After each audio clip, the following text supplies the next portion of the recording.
Good morning. അപ്പോൾ നമ്മൾ ഡനാങ്ങിൽ ഇന്നലെ എത്തി. ഭയങ്കര ഉറക്ക ക്ഷീണമായിരുന്നു.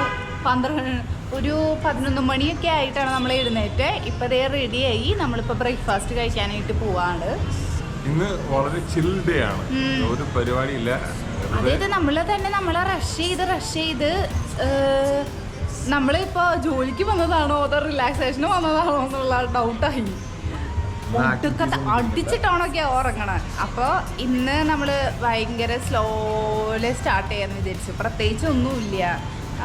പ്രത്യേകിച്ച് ഒന്നും കാണാനും പോണില്ല. കാരണം നാളെ പുലർച്ചെ തന്നെ നമ്മൾ ഇവിടുന്ന് ഫ്ലൈ ചെയ്യാണ് ഡനാങ്ങിൽ നിന്ന് ഹനോയിലേക്ക്. അപ്പോൾ ഇന്ന് ചിൽ ഡേ ആണ്. നമുക്ക് ആക്ച്വലി ഹോട്ടലിൽ ബ്രേക്ക്ഫാസ്റ്റ് ഉണ്ടായിരുന്നു, പക്ഷെ നമ്മൾ രണ്ടാളും അലാം വെച്ചിട്ടുണ്ടായിരുന്നില്ല. അതിന് അറിഞ്ഞത് പോലും ഇല്ല. നാളെ അവിടെ പൂര ഉറക്കമായിരുന്നു. അത് കാരണം ഇപ്പോൾ പുറത്തിറങ്ങി തൊട്ടപ്പുറത്തുള്ള കാൽക്കി കഫേയിൽ നിന്ന് നമ്മൾ 2 കോഫിയും ഒരു ബാമി ഒരു ചീസ് കേക്കും വാങ്ങി കഴിക്കാൻ.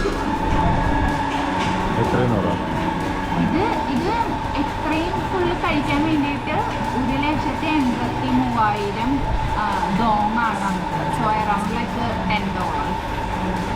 Nice cheese cake.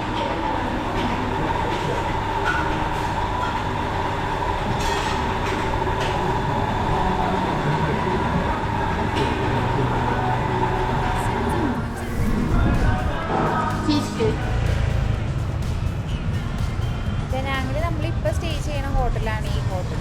തൊട്ടപ്പുറത്തുള്ള കഫേയിലാണ് നമ്മൾ കോഫി. ഇപ്പം നമ്മൾ മസാജിന് വന്നോക്കാണ്. നമ്മളിപ്പോൾ നെക്ക്, ഷോൾഡർ, ലെഗ് മസാജാണ് ചെയ്യാൻ പോകുന്നത്. ഇവിടുത്തെ വെച്ചിട്ട് നോക്കുമ്പോൾ നമ്മൾ ഹോച്ചിമിനിൽ ചെയ്തിട്ടുണ്ടായിരുന്നു, ഹനോയിൽ നോക്കിയിട്ടുണ്ടായിരുന്നു, ഇപ്പോൾ ദനാങ്ങിൽ. അപ്പോൾ 3 പ്ലേസും കമ്പയർ ചെയ്യുമ്പോൾ ദനാങ്ങിലാണ് റേറ്റ് കുറവുള്ളത്. ഇനി ഇതെങ്ങനെയുണ്ട് നോക്കാം. ഒരാൾ ഇവിടെ കെടുപ്പ് തുടങ്ങി.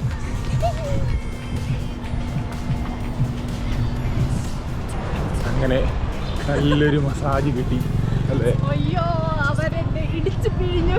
പക്ഷെ നല്ല റിലാക്സിങ് ആയിരുന്നു. അതായത് സാധാ എല്ലാവരും ചിലപ്പോൾ ഭയങ്കര സോഫ്റ്റ് മസാജാ തരാം. പിന്നെ ഞാൻ പറഞ്ഞില്ലേ സോഫ്റ്റ് ആക്കാൻ വേണ്ടിയിട്ട്.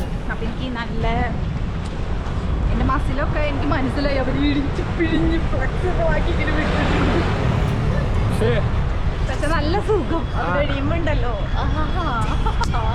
ആക്ച്വലി ഇതായിരുന്നു നമ്മൾക്ക് ലൊക്കേഷൻ. നമ്മൾ ഇവിടെ കുറച്ച് ദിവസം നിൽക്കണമായിരുന്നു അല്ലേ? ഈ ഒരു ലൊക്കേഷനാണ് ഞങ്ങൾക്ക് ഇഷ്ടപ്പെട്ട ലൊക്കേഷൻ. ബീച്ചിനടുത്ത് ഭയങ്കര ബിസി സ്ട്രീറ്റിന്റെ അവിടെ തന്നെ നമ്മുടെ ഹോട്ടല്. പക്ഷെ ഉള്ളിൽ കയറി കഴിഞ്ഞാൽ സമാധാനമുള്ള ഹോട്ടല്. പക്ഷെ പുറത്ത് ഇറങ്ങി കഴിഞ്ഞാൽ സ്ട്രീറ്റ് ഭയങ്കര ലൈവ്, സ്ട്രീറ്റ് ഫുഡ്, എവിടെ തിരിഞ്ഞാലും മസാജ് സെന്റേഴ്സ്. ഇതായിരുന്നു നമ്മുടെ ലൊക്കേഷൻ. പക്ഷെ നമുക്ക് മനസ്സിലായില്ലായിരുന്നു ആദ്യത്തെ തവണയാണല്ലോ വന്നത്. വരുമ്പോ ഇവിടെ കൂടുതൽ ടൈം സ്പെൻഡ് ചെയ്യാനുള്ളത്. 2 ആഴ്ച ഇവിടെ വന്ന് മാത്രം നിൽക്കണം. അതാണ് എൻ്റെ പ്ലാൻ. ഇനി എങ്ങനെയാണ് നമ്മൾ റോഡ് ക്രോസ് ചെയ്ത് നോക്കാം. നടക്കാം അങ്ങോട്ട്. ഇടത്തോട്ടോ വലത്തോട്ടോ തിരിയരുത്, അങ്ങോട്ട് നോക്കരുത്, അങ്ങോട്ട് നടക്കുക. വാവ്, നമുക്ക് ഈ ബീച്ചിൽ ഇറങ്ങണം. സാധനം എടുത്തിട്ട് വന്നാലോ? 2 കൊക്കണട്ട് വാങ്ങാം അല്ലേ?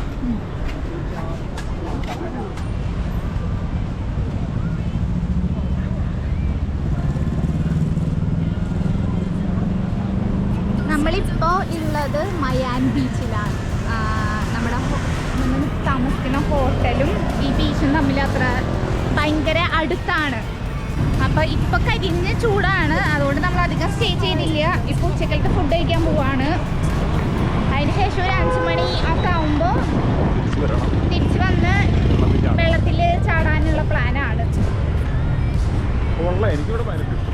ഇവിടെ കൊള്ളാം. ബിരിയാണി കഴിച്ചത് നല്ല ഏരിയയാണത്. പഞ്ചാബ് ബിരിയാണിയൊക്കെ ശരിയാ. അവര് മറ്റേ ജീരക റൈസ് തരും ബിരിയാണിയാന്നും പറഞ്ഞിട്ട് നോക്കാം. ഹലോ, അപ്പം നമ്മൾ സ്വിമ്മിംഗ് പൂളിൽ പോയി ഒന്ന് നീരാടി ഇനി ഇവിടെ ഒരു ഫുൾ ബോഡി മസാജ് ചെയ്യണമെന്നാണ് ഞങ്ങളുടെ ഒരു പ്ലാൻ. അത് കഴിഞ്ഞ് ഡിന്നർ കഴിക്കുന്നു, ഉറങ്ങുന്നു. വെസ്റ്റ് ഇൻഡീസ് വേഴ്സസ് ഇന്ത്യ കളി കാണണം. ഇവിടെ ഒരു സ്പോർട്സ് ബാറുണ്ട്. സ്പോർട്സ് ബാറുണ്ട്. ഇത് സ്പോർട്സ് ബാറാണ്. അവിടെ പോയി കളി കാണണം. ഹ്യൂമിഡ് ആയതുകൊണ്ട് ക്യാമറയിൽ ഇത് വരുക, ഹ്യൂമിഡിറ്റി കാരണേ. കണ്ടോ പെട്ടെന്ന് തന്നെ വരും. ഓക്കെ, ഈ കളിയിൽ നമ്മുടെ ഇന്ത്യ ജയിക്കുകയും ചെയ്തു. അങ്ങനൊരു അടിപൊളി ദിവസമായിരുന്നു. വീഡിയോ ഇഷ്ടപ്പെട്ട ലൈക്ക് ചെയ്യണേ, സബ്സ്ക്രൈബ് ചെയ്യാനും മറക്കണ്ട. അപ്പത്രയുള്ളൂ. ടാറ്റാ.